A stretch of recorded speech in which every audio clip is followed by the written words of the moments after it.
ED ने तृणमूल कांग्रेस के नेता और बनगांव के पूर्व म्यूनिसिपैलिटी चेयरमैन शंकर आध्या को आज सुबह गिरफ्तार कर लिया है। ईडी ने राशन घोटाले में टीएमसी के शंकर आध्या की गिरफ्तारी की है। तलाशी के बाद गिरफ्तारी करने पहुंची ईडी और सीआरपीएफ की टीम के सामने देर रात तक समर्थकों ने हंगामा किया, लेकिन आखिरकार ईडी शंकर आध्या को गिरफ्तार करने में कामयाब रही है। और इस पर ज़्यादा जानकारी के लिए हम चलते हैं अपने सहयोगी रत्नदीप के पास। रत्नदीप, पिछले 24 घंटे में काफ़ी सारे घटनाएं हुई हैं। पहले तो ईडी पर हमले की बात कही गई, तृणमूल और कांग्रेस ने भी इस पर खुलकर आरोप लगाया, तो इसके राजनीतिक मायने भी होंगे, लेकिन सबसे पहले ताज़ा जानकारी। देखिए, ये 24 घंटों में आपने जैसे जिक्र किया है, बहुत सारे घटनाएं घटी हैं। इसके साथ साथ और एक जो महत्वपूर्ण घटना घटी है, जबकि कल संदेश खाली, जहां पे कि ईडी की टीम जब वहां पे रेड पे गई थी, तब वहां पे जो लोकल लोग हैं, जो कि ईडी का दावा है कि जो समर्थक हैं तृणमूल कांग्रेस के एक नेता के, उन्होंने उनको घेरा। वहां पे एक हमला हुआ ईडी के ऊपर, उनके कुछ ऑफिसर घायल हुए। वो सेंट्रल फोर्सेस भी उनके साथ थी, मगर ये इसके बाद भी एक घटना घटी, कुछ जर्नलिस्ट भी वहाँ पे घायल हुए थे। मगर इसके साथ साथ बनगांव, जो कि बंगाल का और एक इलाका है, उस इलाके में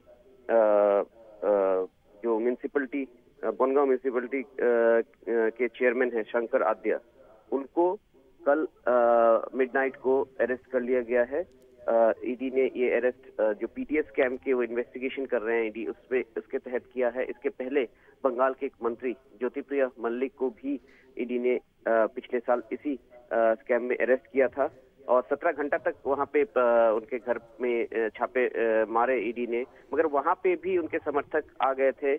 और मगर जो ईडी के सूत्रों के मुताबिक संदेश खाली जैसी एक घटना होने से वो बचे और उन्होंने शंकर आध्या को अरेस्ट करके वो लेके आए। मगर इसके एक राजनीतिक मायने हैं, क्योंकि हमने देखा है पिछले 1 साल से, जब से बंगाल में ईडी के इन्वेस्टिगेशन चल रहे हैं, पीटीएस स्कैम हो या फिर जो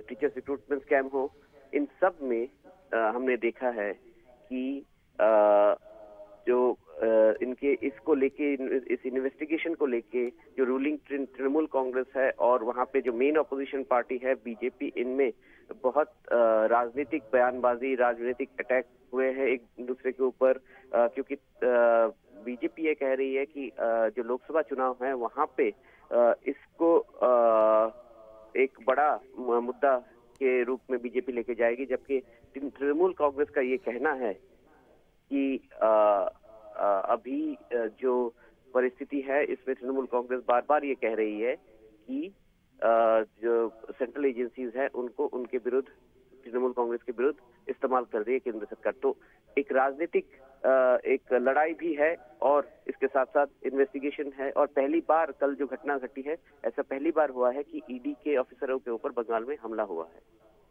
बिल्कुल। और संक्षेप में एक बात ये भी जानना चाहेंगे कि दोनों ही राशन घोटाला जो है उसको लेकर ईडी के छापे थे, इसलिए ये सिलसिला और भी आगे बढ़ता हुआ दिख रहा है। जरूर, क्योंकि ये जो राशन घोटाला है, इसको लेके ईडी अपनी इन्वेस्टिगेशन को अब ईडी ने जोरदार कर दिया है, और ईडी एक के बाद एक जो इसकी कड़ी है, इसको जोड़ के लोगों को अरेस्ट करने की कोशिश कर रही है और इस अपनी इन्वेस्टिगेशन को आगे लेके जाने की कोशिश कर रही है। ये ईडी का दावा है। मगर राज्य सरकार की दावा को देखें, राज्य सरकार बार बार ये कह रही है कि ये पॉलिटिकली मोटिवेटेड है, क्योंकि कल भी राज्य सरकार ने ये कहा है कि संदेश खाली में जो घटना घटी है उसको जो प्रोवोक किया था सेंट्रल फोर्सेस ने। तो एक इन्वेस्टिगेशन को लेके एक जो राजनीतिक सियासत है वो और भी गर्म होती दिख रही है बंगाल में लोकसभा चुनाव के पहले। बिल्कुल। आपका इस पूरी जानकारी के लिए बेहद शुक्रिया रत्नदीप।